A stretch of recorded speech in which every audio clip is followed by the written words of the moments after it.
Hey guys, welcome back to my channel. Today I wanted to do a full breakdown, review and demonstration of the Solar Warlock Sunbracers build.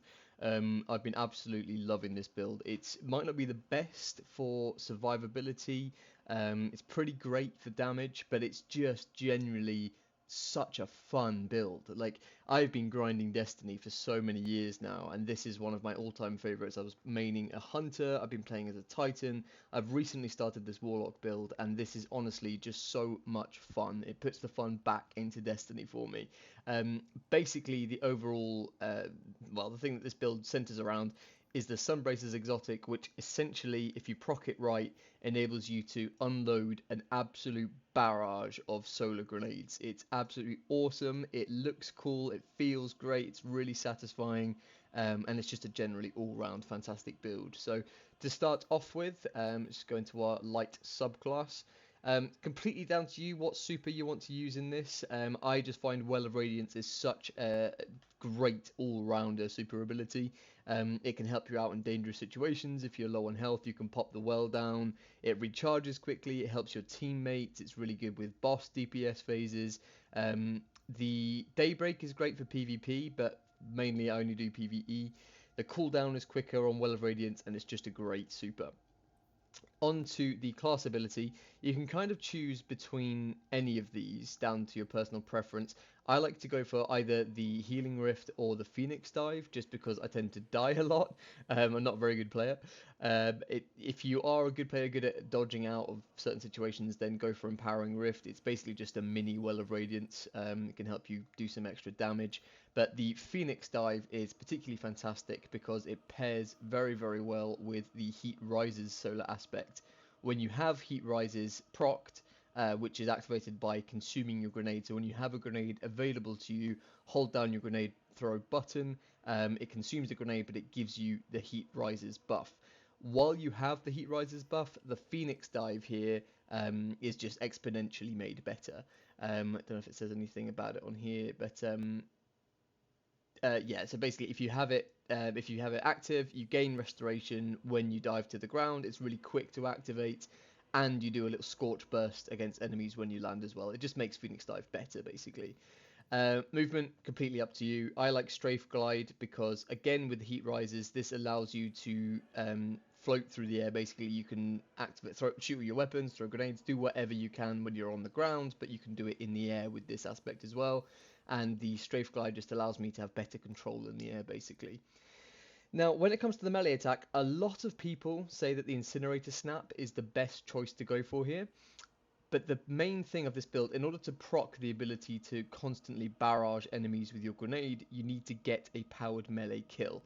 Now, I've found, particularly in harder content, Legend Lost Sectors and Grandmaster Nightfalls and that sort of stuff, it's a lot easier to get a powered melee kill with Celestial Fire because it's more focused. So if you find a Thrall or a War Beast or something weak, it's a lot easier to kill them with a Celestial Fire hit than with the Snap. The Snap kind of sends out a wave, like a fan of explosives. And yeah, it's great if you've got a big group of low-level adds. Chances are you're going to get one of those to be killed. But if you're finding it hard to get a power melee kill, I would recommend trying Celestial Fire. It's a more focused blast. It does a bit more damage, I think, and it's my favorite to use, basically. Obviously, you have to use solar grenades because that is what the exotic is all about. They are great grenades anyway, and paired with the touch of flame aspect, it's going to make our solar grenades last longer and spit out lava. And it's the spitting out lava that's really, really going to make this build fantastic. So yeah, so stick on solar grenades. You won't regret using them. They are fantastic. So yeah, so Heat Rises, consume your grenade, and then you can do all the normal stuff you do while gliding, and every single kill you get whilst you're airborne will not only recharge Heat Rises, it will extend it up to, I can't remember what it is, but each kill you get extends the length of the buff that you've got. And it gives you melee energy as well. So when you've run out of bombarding enemies with your grenade, chances are you'll have your melee ability back again, so you can rinse and repeat the whole process over again.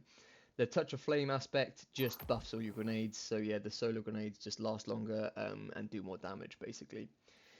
Fragments, there's a few you can interchange here, but the Ember of Empyrean, so all your solar weapons are going to extend any radiant or restoration effects that you've got, and I would definitely recommend using a solar weapon for this, either the Sunshot exotic hand cannon or the one that I'm using here, which I can definitely recommend, is the Callus Solar Mini Tool Submachine Gun. It is fantastic. You will lose 10 resilience from this, but it's a good trade-off, to be honest. Ember of Mercy, when you revive an ally, so if you're doing a lot of stuff, Grandmasters and regular Nightfalls and that sort of stuff with other people, you're going to want to have this one on. So every time you revive them, yeah, they get restoration. So if they come back in a bit of a sticky situation, they're going to have that extra bit of help, bit of healing to help them out. Plus, you get your 10 resilience back that you just lost here, so you're basically like no effects on stats here because of these two. Ember of Searing, defeating scorched targets grants melee energy. You're going to want to have as many things giving you your melee energy back as possible, because you want to be able to get your melee kill to activate your exotic gauntlets to be able to have all the grenades that you want, basically. The plus 10 recovery is just a nice cherry on top of the cake, really. And also it creates a fire sprite, so they will pop up little orange things that you can actually go and pick up. And when you pick one of those up, it gives you grenade energy as well, so you can have your grenade back to activate heat rises. And yeah, just you want to set the whole screen on fire basically when you're playing, and this will help with that. And finally, Ember of Ashes, the scorch that you're applying to enemies with lots of your solar abilities. This just makes them more effective, basically. When you apply enough scorch to an enemy, they will explode, and that will damage the enemies around them. Yeah, and it's just going to lead to a good time, basically. But this is the general subclass setup that I use, and it's pretty damn good. So as I said, weapon-wise, I am using the Callus Mini Tool. It is a fantastic submachine gun. It is craftable as well. It was back in Season of the Haunted. If you've got it, great. If you've got the pattern for it, great. Go make it now, and I would recommend putting the incandescent trait on there. It's just great for spreading scorch to enemies and just blowing everyone the hell up, to be honest. It is completely up to you what you want to use power weapon wise. If you're on a solar build, then using things like the Galahorn or the Parasite solar grenade launcher is a good option. I've always got Witherhoard equipped, basically. It's just great. It's fantastic for ad clearing and control of certain areas. And if you're doing damage to a boss, pop a Witherhoard shot, go deal with ads, and the boss is still going to take damage over time. So Witherhoard is a tried and true classic. Can't go wrong with it, really. But anyway, yeah, weapons choice is down to you, but I would recommend going for a solar submachine gun over anything else, really. Right, so on the armor, this warlock is still new, so my armor stats are a bit rubbish. But on the helmet, you want to aim for 100 resilience. I think all characters across the board should have 100 resilience. It's just a great stat to spec into. I've gone for Ashes to Assets, gaining bonus super energy on grenade kills. So when you are spamming your grenade and the entire world is on fire from your solar grenades, you're going to be getting a lot of kills. The Well of Radiance does recharge quickly anyway, but with this on there, you're going to be getting your super back so quickly. I almost always have a heavy ammo finder mod on there, and you can have the heavy ammo scout if you aren't selfish like me, but instead I've gone for a harmonic siphon, so every kill I get with my solar submachine gun is going to create an orb of power, so I can create absolutely hundreds of orbs if I'm doing like a battlegrounds type thing or anything like that, so harmonic siphon is fantastic for that. Onto the gauntlets themselves, the exotic, the sun braces. Their intrinsic perk is they increase the duration of your solar grenade. So not only does your fragment do that, but also your gloves are going to do that. And then every time you get a solar melee kill, you get unlimited grenades for, I think it's about 5 seconds. So you can just absolutely spam your grenades. Firepower, so grenade final blows create orbs of power. Again, you're going to be getting a lot of grenade kills, so you're going to be creating a lot of orbs. And then these two here, 2 momentum transfers, because I want to be recharging my melee as quick as possible. So yeah, I've just stacked up 2 of these together. Onto my chest piece, I've got harmonic resistance. Well, you completely change the resistance depending on what activity you're doing and what enemies are dealing damage to you. So yeah, I've just got these for now, but depending on what I'm doing, I'll just change it between, you know, arc, void, whatever. And then finally, I'm using a Void linear fusion rifle, so I've got Void reserves on there as well, but again, change it to whatever weapon you're using. onto my boots, I'm using Invigoration, so my melee cooldown again being my primary focus. All those orbs that we're creating from all the other mods, when you're picking those up, your melee cooldown is going to reduce, which is always great. So I've actually doubled up on Invigoration here. And then for a bit of added survivability, I've gone for Recuperation. So again, one of those orbs will help you get your health back. And when you're creating as many orbs as this build lets you do, this makes it very difficult to die, basically.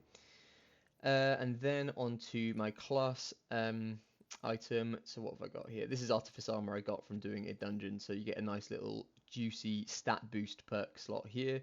But on regular Legendary Armor, you're going to have these 3 slots. So Reaper is great. So when you use your class ability, which is the healing dive thing, as soon as you get a kill after that, you get an orb of power. So again, just more orbs. They're going to be everywhere on this build. And then these 2 outreaches is all about reducing my melee cooldown again. So use your class ability and it will give you a chunk of melee cooldown, and having 2 of these stats on just buffs that effect basically. So that's the mod setup for all of this. As I say, I always recommend aiming for 100 resilience stat. And then I think it's probably best to focus on recovery and maybe intellect. This build is rubbish. Mobility is not that useful for warlocks, I don't think. And the melee doesn't really count because you're going to be getting your abilities back quicker anyway with the rest of the build. So resilience, recovery, and intellect, I'd say, are the top 3 priorities on this build. Right, okay, so just a little demonstration of how it works. I'm not in a difficult high-end content thing here, but just kind of to give you a general idea. So I'm going to start off by consuming my grenade, which will give me heat rises, you can see on the left-hand side of the screen. And that means I can stay in the air longer, and every time I get a kill while it's active, my melee is going to go up. So what I'm going to do is I'm going to get a melee kill, like that, which now enables me, you can see on the left, Sun Brace is ready. That's activated my exotic, and that enables me to absolutely spam my solar grenades for about 5 seconds before it goes down. Also, each grenade kill I just got then has recharged my melee, so as you can see my melee is good to go again, and so I can literally rinse and repeat. Another melee kill, and then spam grenades until the entire screen sets on fire. And this is just fantastic for clearing the damage. It won't hurt you either, so don't worry about that. Just great for doing damage. And my heat rises is still proc for 23 seconds now, so I can extend that by floating into the air, getting a kill. As you can see, that's gone back up to 30 seconds. Get another melee kill, and absolutely spam my grenades again. I mean, you get so many grenades, I sometimes do it just to light up dark areas, because, you know, what else am I going to do with it? It's just so many. And I say, yeah, look, the range on that melee is just so much better than the snap, so that's why I use it. But yeah, it's almost an endless loop of being able to get the melee kill with your grenades to recharge that again. One there, and the range of it's decent as well. I mean, you see that Shrieker's quite far away. It's not the best thing in the world to use grenades for a Shrieker, but that's what your heavy weapon's for, right? So let's kill that guy. I haven't even used my my class ability yet, but as you can see, my melee is almost recharged. So if I just go into the air, dive to the ground, I get my melee back. I've got restoration in the top corner, which is great in a sticky situation, and then you can just carry on basically. So obviously this is very, very easy content. This is purely for a demonstration of how the build works, but yeah, you're just gonna endlessly spam grenades. I think the hardest bit of this build is to actually proc that melee kill when you're in high-end endgame content, because getting that melee kill can be a bit harder. I'd recommend sort of chipping away at an enemy's health with your submachine gun, and then when they're low, hit them with a powered melee just to activate it, and then just go mad from there basically. But it's just so much fun. I'm sure there are better builds out there, but I highly doubt there's a more fun build out there. It's honestly just so good. And I've still oh no, I actually did lose heat rises, but one of my unlimited grenades, I can use that up for gaining heat rises again.